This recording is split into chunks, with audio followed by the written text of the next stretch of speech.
नमस्कार, welcome to my channel. मैं हूं मनीषा। दोस्तों, आज की वीडियो आप सभी के रिक्वेस्ट पर है।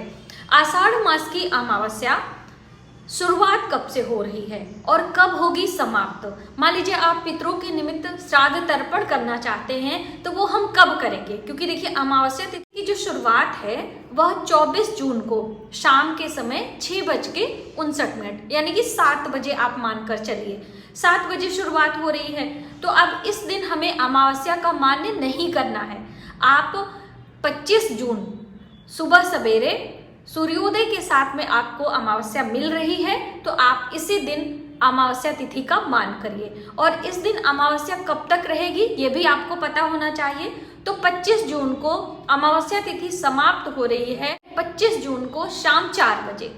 तो देखिए दोपहर के समय अमावस्या रहती है, तो उसी तिथि का मान्य हमें करना चाहिए, चाहे 10 बजे से लगे चाहे 11 बजे से लगे, लेकिन दोपहर के समय यानी कि 12 से 1 के बीच में, 11:30 से लेकर 1 बजे तक के बीच में अमावस्या होना चाहिए। ये अमावस्या तिथि के मान्य करने का नियम होता है। और दोस्तों, और भी बहुत सारी छोटी छोटी चीजें देखी जाती हैं, इसीलिए कभी कभी आप लोग कंफ्यूज हो जाते हैं कि हमें किस दिन मान्य करना है। जैसे पूर्णिमा तिथि में चंद्र व्यापनी तिथि मान्य किया जाता है, यानी संध्या के समय जब चंद्रमा उदय होता है उस समय पूर्णिमा रहती है, तो उसी तिथि का मान्य हम करते हैं। तो अमावस्या का भी ये नियम है, दोपहर के समय अमावस्या मान्य की जाती है। अमावस्या तिथि के दिन आप सभी एक थाली भोजन निकालते ही होंगे। अब देखिए बहुत सारे ऐसे लोग हैं जो बाहर हैं, वो लोग दीप दान कर देते हैं, पीपल वृक्ष की जड़ों में जल सींच देते हैं, पीपल की परिक्रमा कर लेते हैं। इससे भी आपको पुण्यफल प्राप्त होता है। और रही बात पितृदोष या फिर हम काल सर्प दोष की बात करें, तो उसे योग्य विद्वान पुरोहित द्वारा किसी शिवालय में जाकर आपको भगवान भोलेनाथ का अभिषेक कराना होता है। चांदी के नाग नागिन के जोड़े को शिवलिंग के ऊपर रखकर अभिषेक करते हैं, हवन करते हैं। उसके बाद उस जोड़े को बहते हुए जल में प्रवाह करते हैं। इससे आपके बर्थ चार्ट में काल सर्प दोष का यदि योग है तो वो उसका जो प्रतिफल होता है आपके लिए अशुभ परिणाम नहीं देता है। तो आप ये अमावस्या के दिन करा सकते हैं। देखिए अमावस्या पर आप कोई शुभ मांगलिक कार्य नहीं कर सकते हैं, जैसे कि गृह प्रवेश आपको करना हो तो आप अमावस्या तिथि पे ना करें।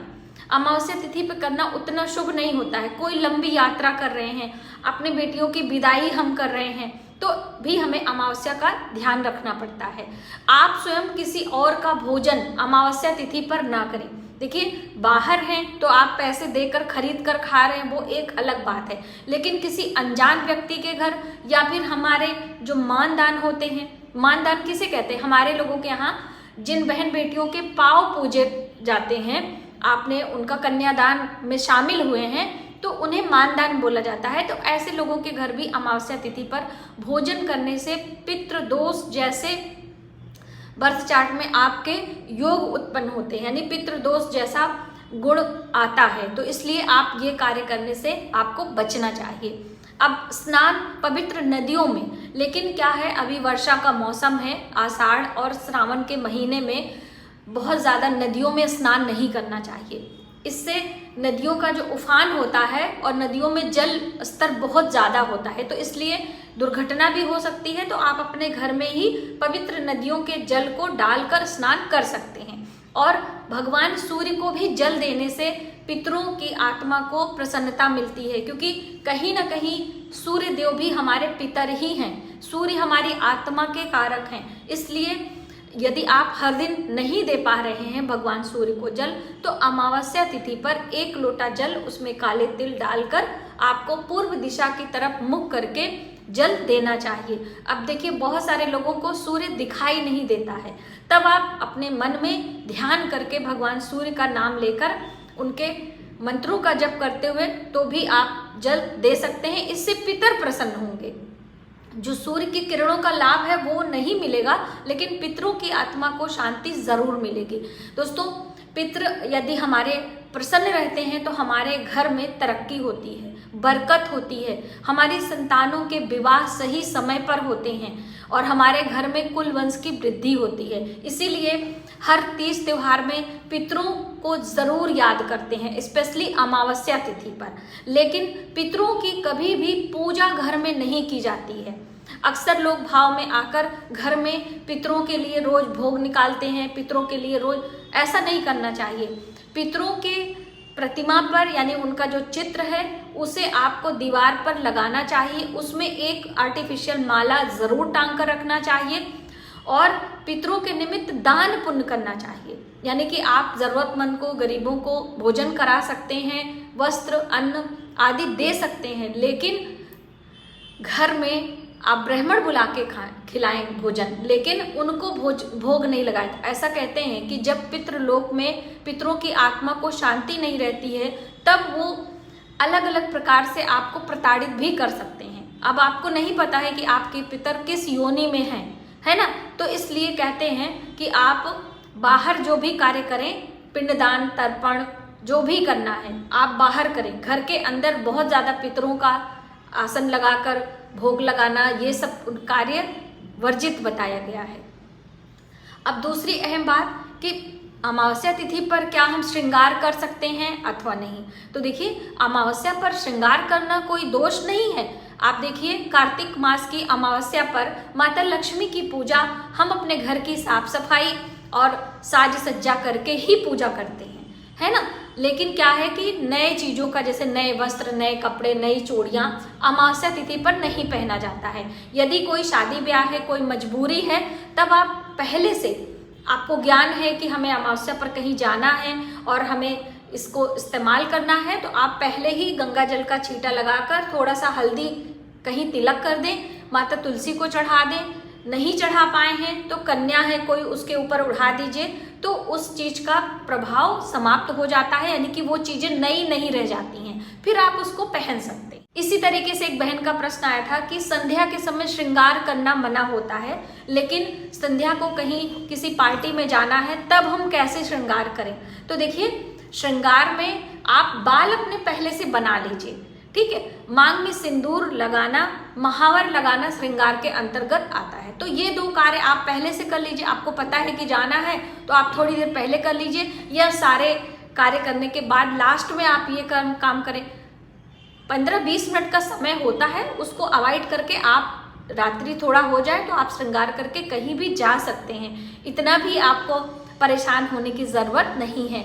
अब मान लीजिए किसी बच्चे का जन्म अमावस्या तिथि पर हुआ है, तब हमें क्या करना चाहिए। क्या अमावस्या पर बर्थडे या जन्मदिन मनाना चाहिए अथवा नहीं। तो बिल्कुल मना सकते हैं। तिथियों के अनुसार हम देखें तो अमावस्या तिथि का जन्म उतना अच्छा शुभ नहीं माना जाता है, लेकिन दान पुण्य करके, बच्चे के वजन के 10वें हिस्से के बराबर सप्तधान्य का दान करके, अपने घर में सत्यनारायण की कथा करवाकर, आप अपने बच्चे का जन्मदिन केक आदि कटवाकर, जैसे भी आप चाहते हो आप मना सकते हैं। इसमें कोई दोष या कोई पाप नहीं लगता है, ठीक है। अब इसी प्रकार से आपकी एनिवर्सरी है, मान लीजिए आप डेट वाइज मनाते हैं, अब डेट इत्तेफाक से आपकी अमावस्या तिथि पर पड़ गई, तो भी आपको चिंतित होने की ज़रूरत नहीं है, क्योंकि ये सारे कार्य हर बार आते हैं, हर वर्ष आते हैं, है ना। और सिर्फ बेटियों की विदाई, नए घर में गृह प्रवेश या फिर हम विवाह का जो मुहूर्त होता है वो पुरोहित हमारे खुद समझते हैं और उस दिन का मुहूर्त नहीं निकालते हैं। उन्हें पता ही होता है, जो लोग पंचांग देखते हैं उनको पता रहता है। दूसरी अहम बात कि आपको अमावस्या तिथि पर, यदि किसी भी अमावस्या पर कोई कार्य करने का अवसर नहीं भी मिलता है, तो आप अपने मन में चिंता ना करें। आप अगले अमावस्या पर दान पुण्य, गाय को भोजन आदि कुछ भी कर सकते हैं। देखिए, इस संसार में जब हम आए हैं तो हमारे लिए हर दिन एक नई चुनौती है और हर दिन कुछ न कुछ नया करना होता है।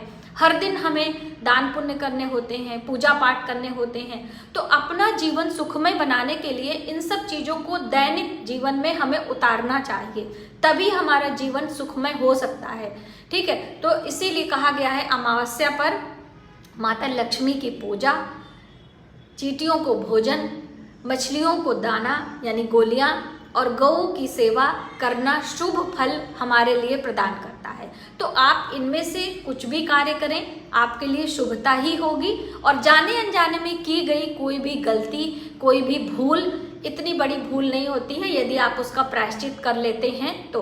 और यदि व्रत करना चाहते हैं तो बिल्कुल आप अमावस्या तिथि का व्रत कर सकते हैं। आपके जीवन में उन्नति ही होती है। अमावस्या तिथि पर नमक का त्याग किया जाता है। आप एक आहार खा सकते हैं, यानी कि हलवा, पूरी, सेवइयाँ, दलिया, यानी एक अनाज आप ले सकते हैं और एक समय रात्रि को आप भोजन करें, दिन भर जल फल पर रहकर। इस तरह से यदि करना चाहते हैं तो आप करें।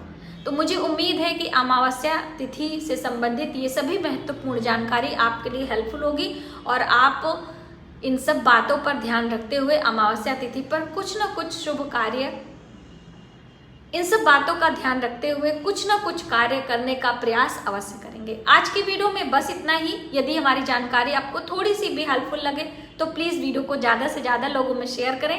आने वाली वीडियो के लिए सब्सक्राइब करें। मिलते हैं एक नई जानकारी के साथ नए वीडियो में। तब तक आप अपने परिवार का ख्याल रखें। जय माता।